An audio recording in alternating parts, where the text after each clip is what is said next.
নজরে 18 নিয়ে আপনার সঙ্গে আমি প্রতিশঙ্কর। আন্দোলনকারীদের সঙ্গে দফায় দফায় আলোচনা হয়েছে, রাত পর্যন্ত আলোচনার পরও কোনো সমাধান সূত্র মিলল না। যা আপডেট পাচ্ছি, সমাধান সূত্র মেলেনি, ফলে এখনো অবরোধ করে রয়েছেন কুর্মী সম্প্রদায়ের মানুষজন।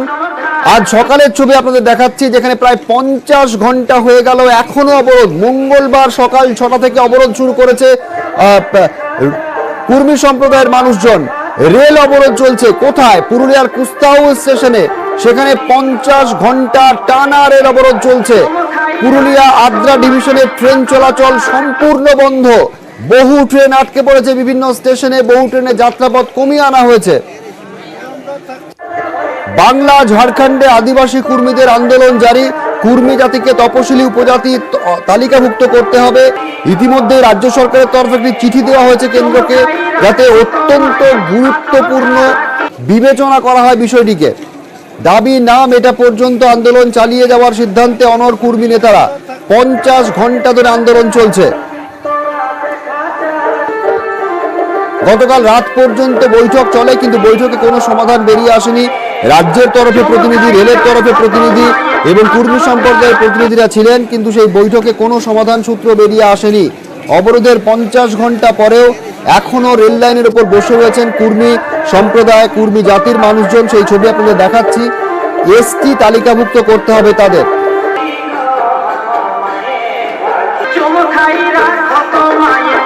ইন্দ্রজিৎ রয়েছে কুস্তাউ স্টেশন থেকে। ইন্দ্রজিৎ, কি ছবি? 50 ঘন্টা পেরিয়ে গেল, এখনো রেল লাইনের উপর বসে অবরোধ করছেন, সমাধান সূত্র তো বেরিয়ে এলো না। এই মুহূর্তে ঠিক কি উদ্যোগ নেওয়া হচ্ছে?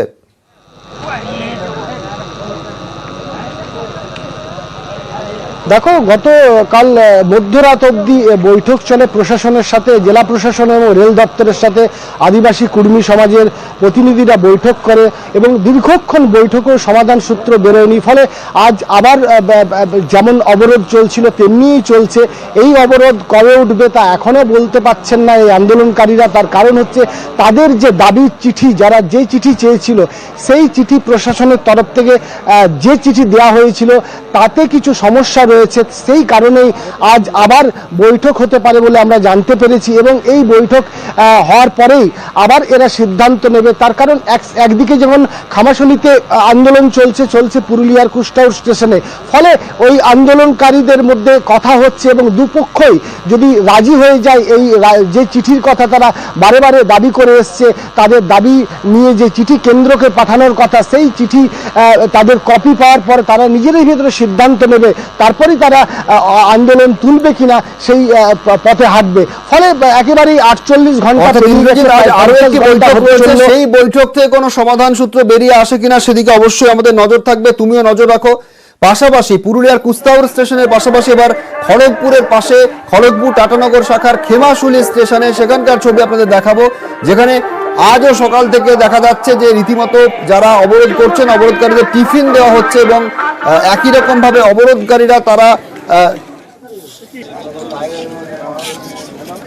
টানা অবরোধ চলছে। প্রায় 50 ঘন্টা ধরে অবরোধ চলছে খেমাশুলিতে। এদিকে যখন টানা 50 ঘন্টা ধরে অবরোধ চলছে, পিছিয়ে নেই রাজ্য সরকারও, কারণ কুর্মীদের জট কাটাতে উদ্যোগী মুখ্যমন্ত্রী। আদিবাসী মন্ত্রককে ইতিমধ্যেই চিঠি দেওয়া হয়েছে রাজ্যের তরফে। এসটি তালিকাভুক্ত করার যে দাবি, সেই দাবিকে বিবেচনা করতে হবে, অত্যন্ত দ্রুত বিবেচনার দাবি জানানো হয়েছে নবান্নের তরফে। এই বিষয়টি চিঠিও দেওয়া হয়েছে, যাতে 50 ঘন্টা ধরে যে অবরোধ চলছে কুর্মী সম্প্রদায়ের বা কুর্মী জাতির মানুষজনের, অত্যন্ত দ্রুততার সঙ্গে যাতে বিষয়টি বিবেচনা করা হয় সে আবেদন করা হয়েছে। এই বিষয়ে রাজ্যের জলসম্পদ উন্নয়ন মন্ত্রী মানস ভূঁইয়া তিনি কি জানিয়েছেন, শুনুন। কুর্মী সমাজের পক্ষ থেকে তাদের দাবি দেওয়া নিয়ে যে আন্দোলন চলছে, সেই প্রেক্ষাপটে মুখ্যমন্ত্রী খুবই সহানুভূতিশীল।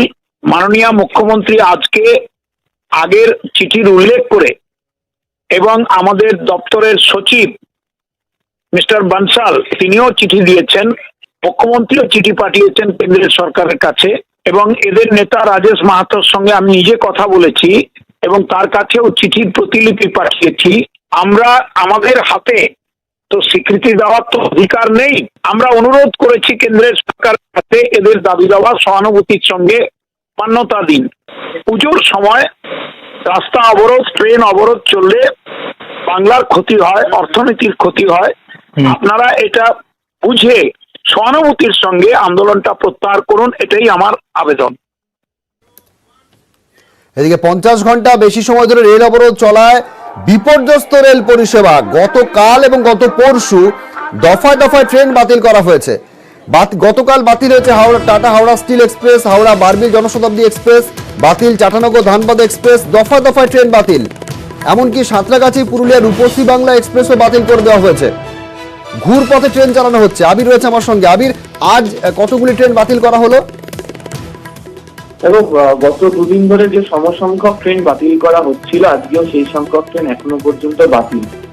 যেহেতু একদিকে হচ্ছে হাওড়া থেকে চক্রধরপুর সেকশনের দিকে বন্ধ, অন্যদিকে হচ্ছে হাওড়া টাটানগর সেকশনের দিকে বন্ধ, এবং আসানসোল থেকে যে অংশটা যুক্ত করে পুরুলিয়াতে ট্রেন পথে, সেখানেও বেশ কতগুলি জায়গাতে সমস্যা তৈরি হয়েছে।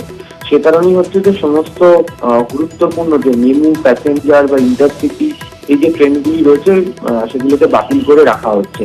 অবশ্যই তার মধ্যে রাঁচি হাওড়া ইন্টারসিটি গুরুত্বপূর্ণ রয়েছে। খড়গপুর থেকে ঝাড়গ্রাম বা টাটানগর বা ঝাড়গ্রাম থেকে পুরুলিয়া ধানবাদ যাওয়ার যে সমস্ত মেমু ট্রেনগুলি রয়েছে সেগুলোকে বাতিল করে রাখা হয়েছে।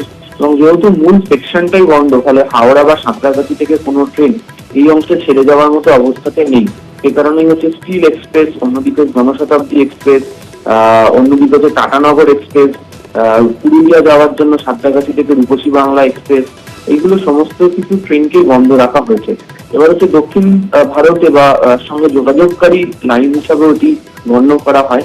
ফলে যে মুম্বাই মেল সহ একাধিক যে গুরুত্বপূর্ণ ট্রেনগুলিতে রয়েছে সেগুলোকে অনেকটা ঘুরপথে নিয়ে আসা হচ্ছে খড়গপুরে। তার জন্য একদিকে যেমন যে লাইন দিয়ে ঘুরপথে নিয়ে আসা হচ্ছে সেখানে একটা কন্ডিশন তৈরি হচ্ছে, একই সঙ্গে হচ্ছে যাত্রীদের দুর্ভোগ পাচ্ছে। তার কারণ হচ্ছে যে সময়সীমাটা অনেকটা বৃদ্ধি পেয়ে যাচ্ছে ট্রেন চলাচলের ক্ষেত্রে। এখনো পর্যন্ত যে তালিকা পাওয়া যাচ্ছে তাতে সকাল থেকে এখনো পর্যন্ত যা দক্ষিণ পূর্ব রেল ঘোষণা করছে তাতে প্রায় 35টির বেশি কাছাকাছি ট্রেন এখনো পর্যন্ত বাতিল। এর মধ্যে মেমু, প্যাসেঞ্জার, ডেমু এগুলোকে যোগ করলে সংখ্যাটা 60 কাছাকাছি হয়ে যাবে। ধন্যবাদ। বনগাঁর দত্তবাড়ির পুজোয় মনস্কামনা পূরণ। ভক্তদের বিশ্বাস, মাকে বিপদের কথা জানালে মা বিপদ কাটিয়ে দেন। বনেদি বাড়ির পুজোয় ইতিহাসের গন্ধ।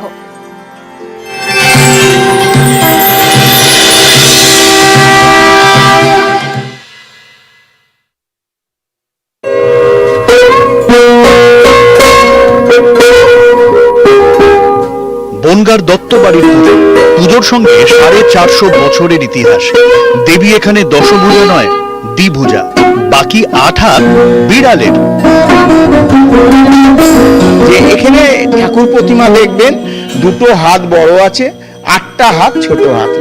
এটার একটা কথিত বিভিন্ন জিনিস আছে। এবং বর্তমানে এই দুর্গাপুজো নিয়ে আমাদের যে দত্তবাড়ির যে উত্তরসূরি তারা খুব বেশি ইনভলভমেন্ট নেই। আমরা এলাকাগতভাবে আমরা একটা নিজেরা ঠিক করি, এবং এরও একটা আছে। এমন কিছুদিন দত্তবাড়ির এরা ইনভলভ না হওয়াতে একবার আমাদের এই এলাকায় আমরা নিজেরা একটা পুজো করি। পুজোর উপাচার অনেক।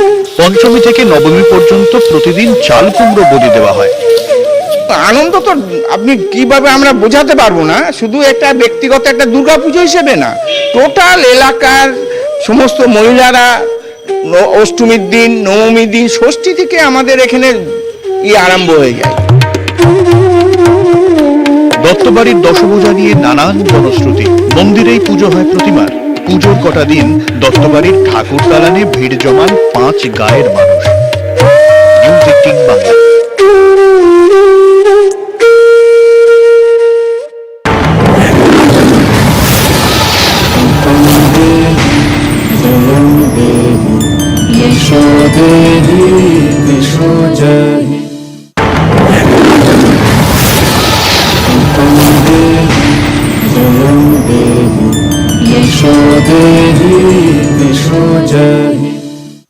নমস্কার, দেখছেন নিউজ 18 বাংলা। প্রাণের পুজো নিয়ে আপনাদের সঙ্গে রয়েছি আমি তনিষ্ঠা।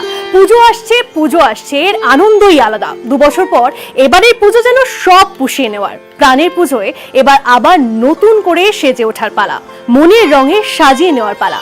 প্রাণের পুজো presented by SRMB real edge, JIS group, Meghbela broadband, Co-powered by DL Lottery, special partner Shaha Textile, investment partner Stocks Gurukul, associate sponsor Adi Mohini Mohan Kanjilal.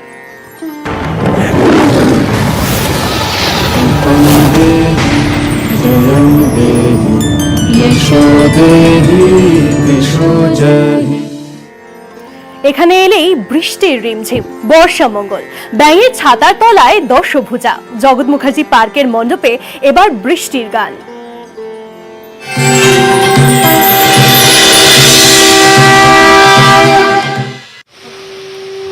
এমনিতেই বর্ষাকাল, আর জগৎ মুখার্জি পার্কে যদি প্রতিমা দর্শনে আসেন তাহলে অবশ্যই বাড়ি থেকে ছাতাটা সঙ্গে করে আনবেন, কারণ এই মণ্ডপে এলে আপনার মনে হতেই পারে যে বৃষ্টি পড়ছে, কারণ সেভাবেই এই মণ্ডপ সজ্জা। বর্ষা মঙ্গল থিম হলেও এই বর্ষা মঙ্গল দেখানোর জন্য যে ফিলিংস, অর্থাৎ বর্ষার ফিলিংস, বৃষ্টির ফিলিংস, সেই বৃষ্টি অনুভব করতে পারবেন আপনি মণ্ডপে এলে। আর মা দুর্গা যখন সন্তান সন্ততিকে নিয়ে এভাবেই নৌকোয় চলে আসছেন, তখন আপনার তো একটা ফিলিংস হবেই যে এখানেও কি বৃষ্টি পড়ছে।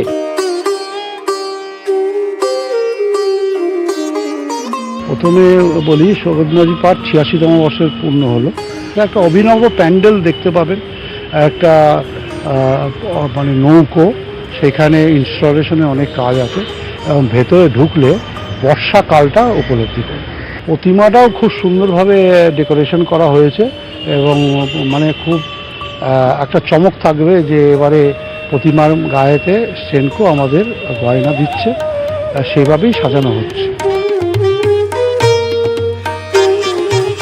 একেবারে নৌকো, একটা আস্ত নৌকোর আকার নিয়েছে মণ্ডপ, আর সেই নৌকো যেমন থাকছে তেমনি একেবারে উল্টো ব্যাঙের ছাতায় সাজবে এই মণ্ডপ সজ্জা দুর্গার মণ্ডপ।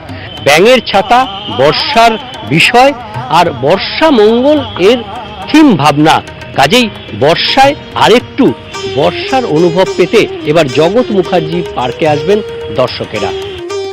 ক্যামেরায় কুণালের সঙ্গে বিশ্বজিৎ, নিউজ 18 বাংলা।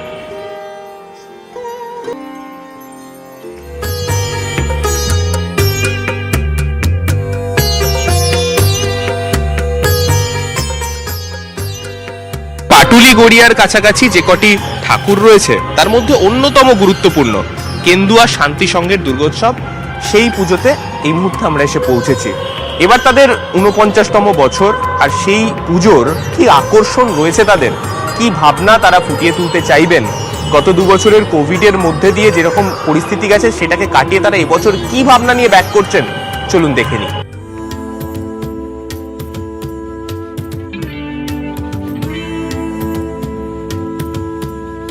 থিমটার নাম দিয়েছি জাগো বাংলা। সুন্দরবনকে বাঁচাতে চাইছি। আমাদের এই কলকাতা থেকে সুন্দরবন পর্যন্ত প্রায় 100 কিলোমিটার পুরো ম্যানগ্রোভ ছিল, সেই ম্যানগ্রোভ আস্তে আস্তে ধ্বংস হয়ে যাচ্ছে। তো আমরা চাইছি যাতে সুন্দরবনই থাকুক, সেখানে পর্যটন কেন্দ্র আস্তে আস্তে যেভাবে গড়ে উঠছে তাতে সুন্দরবনের যে সৌন্দর্যটা, সবুজায়নটা, সেটা আস্তে আস্তে বিলুপ্তির পথে হয়ে যাচ্ছে। তবে এনাদের গল্প কিন্তু এই বাঘ বা সুন্দরবনের পর্যটন নয়, সম্পূর্ণভাবে সুন্দরবন এবং সুন্দরবনকে বাঁচানোর একটা প্রয়াস।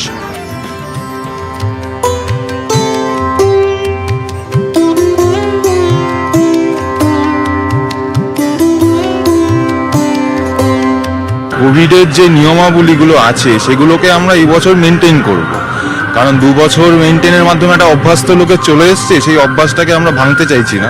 সরকারি এবং কলকাতা পুলিশের যে গাইডলাইনগুলো আছে সেগুলো আমরা মেনটেন করব। দেখতে হলে অবশ্যই আসতে হবে, এবং যে বার্তা তারা দিচ্ছেন সেই বার্তাকে নিয়ে আপনাকেও ভাবতে হবে।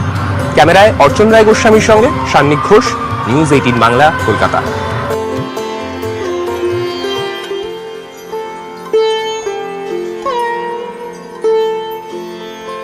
এবার চলুন একটু জেলার দিকে নজর রাখি, কারণ জেলাতেও বারোয়ারি পুজো জমজমাট। জেলার কিছু সেরা পুজো এক নজরে।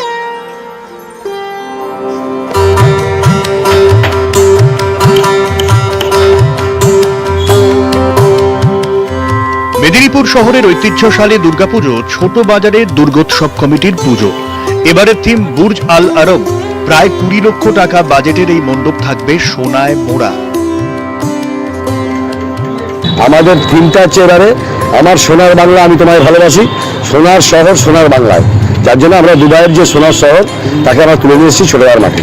এটা দ্বীপের উপর নয়, এটা নকল দ্বীপ তৈরি করে এই হোটেলটা তৈরি করা হয়েছে। এটার নাম হচ্ছে বুর্জ আল আরব। 1995 এটা তৈরি হয় এবং আরবকে চিনে, গোটা আরব চিনে, দুনিয়াকে এই দেখেই চিনত, অন্য কোনো তালিমকে দেখে না। এটা দেখারও ব্যাপার, ভিতরটা পুরো সোনায় মোড়া।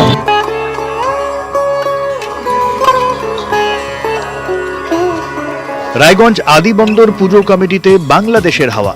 বাংলাদেশের বণিকরাই এই পুজো শুরু করেন, সে সবই আজ ইতিহাস।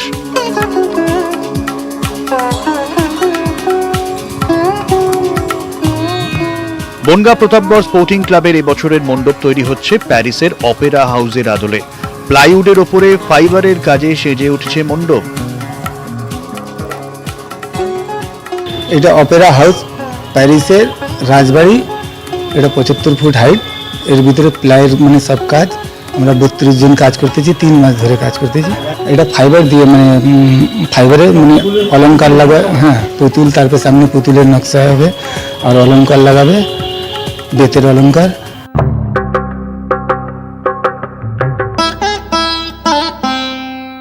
উত্তর দিনাজপুরের ইসলামপুরে কোমল মেমোরিয়াল ক্লাবের দুর্গাপুজো এবার 50-এ পা।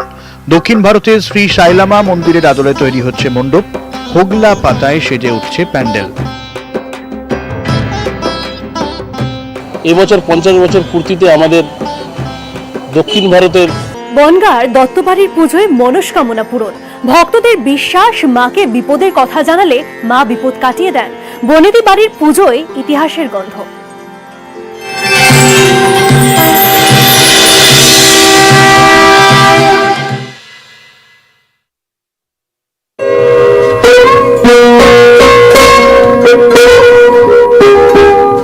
বনগাঁর দত্তবাড়ির পুজো, পুজোর সঙ্গে 450 বছরের ইতিহাস।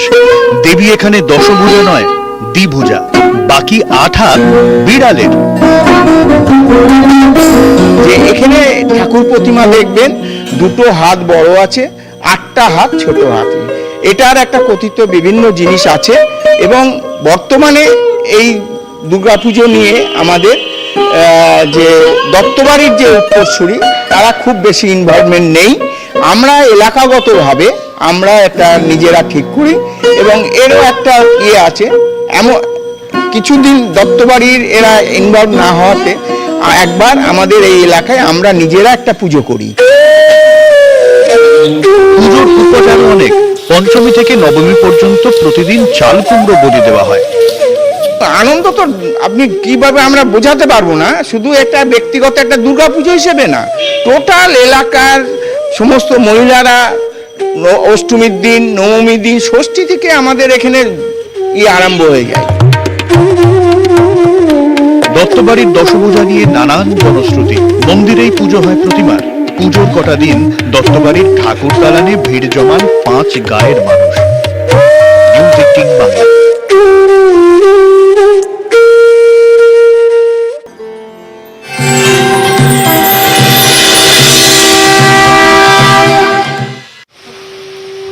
এমনিতেই বর্ষাকাল, আর জগৎ মুখার্জি পার্কে যদি প্রতিমা দর্শনে আসেন তাহলে অবশ্যই বাড়ি থেকে ছাতাটা সঙ্গে করে আনবেন। কারণ এই মণ্ডপে এলে আপনার মনে হতেই পারে যে বৃষ্টি পড়ছে, কারণ সেভাবেই এই মণ্ডপ সজ্জা। বর্ষামঙ্গল থিম হলেও এই বর্ষামঙ্গল দেখানোর জন্য যে ফিলিংস, অর্থাৎ বর্ষার ফিলিংস, বৃষ্টির ফিলিংস, সেই বৃষ্টি অনুভব করতে পারবেন আপনি মণ্ডপে এলে। আর মা দুর্গা যখন সন্তান সন্ততিকে নিয়ে এভাবেই নৌকোয় চলে আসছেন, তখন আপনার তো একটা ফিলিংস হবেই যে এখানেও কি বৃষ্টি পড়ছে।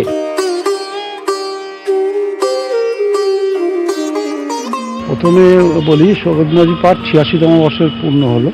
একটা অভিনব প্যান্ডেল দেখতে পাবেন, একটা মানে নৌকো, সেখানে ইনস্টলেশনে অনেক কাজ আছে এবং ভেতরে ঢুকলে বর্ষাকালটা উপলব্ধি করে। প্রতিমাটাও খুব সুন্দরভাবে ডেকোরেশন করা হয়েছে এবং মানে খুব একটা চমক থাকবে যে এবারে প্রতিমার গায়েতে সেনকো আমাদের গয়না দিচ্ছে, সেভাবেই সাজানো হচ্ছে। একেবারে নৌকো, একটা আস্ত নৌকোর আকার নিয়েছে মণ্ডপ। আর সেই নৌকো যেমন থাকছে তেমনি একেবারে উল্টো ব্যাঙের ছাতায় সাজবে এই মণ্ডপ সজ্জা দুর্গার মণ্ডপ। ব্যাঙের ছাতা বর্ষার বিষয়, আর বর্ষা মঙ্গল এর থিম ভাবনা। কাজেই বর্ষায় আরেকটু বর্ষার অনুভব পেতে এবার জগৎ মুখার্জি পার্কে আসবেন দর্শকেরা। ক্যামেরায় কুণালের সঙ্গে বিশ্বজিৎ, নিউজ 18 বাংলা। বিপন্ন সুন্দরবন, নির্বিচারে ম্যানগ্রোভ ধ্বংস, হারিয়ে যাচ্ছে বহু জনপদ। মণ্ডপে সুন্দরবন বাঁচাওয়ের শপথ কেন্দুয়া শান্তি সংঘের পুজোয়।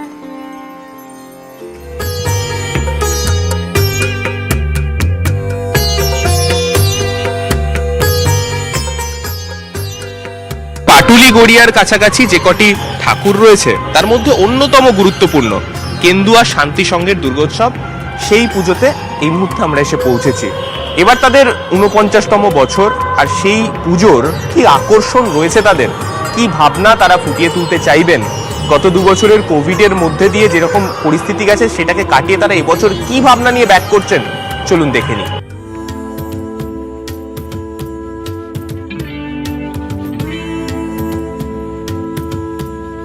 থিমটার নাম দিয়েছি জাগো বাংলা। সুন্দরবনকে বাঁচাতে চাইছি। আমাদের এই কলকাতা থেকে সুন্দরবন পর্যন্ত প্রায় 100 কিলোমিটার পুরো ম্যানগ্রোভ ছিল, সেই ম্যানগ্রোভ আস্তে আস্তে ধ্বংস হয়ে যাচ্ছে। তা আমরা চাইছি যাতে সুন্দরবনই থাকুক, সেখানে পর্যটন কেন্দ্র আস্তে আস্তে যেভাবে গড়ে উঠছে তাতে সুন্দরবনের যে সৌন্দর্যটা, সবুজায়নটা, সেটা আস্তে আস্তে বিলুপ্তির পথে হয়ে যাচ্ছে। তবে এনাদের গল্প কিন্তু এই বাঘ বা সুন্দরবনের পর্যটন নয়, সম্পূর্ণভাবে সুন্দরবন এবং সুন্দরবনকে বাঁচানোর একটা প্রয়াস।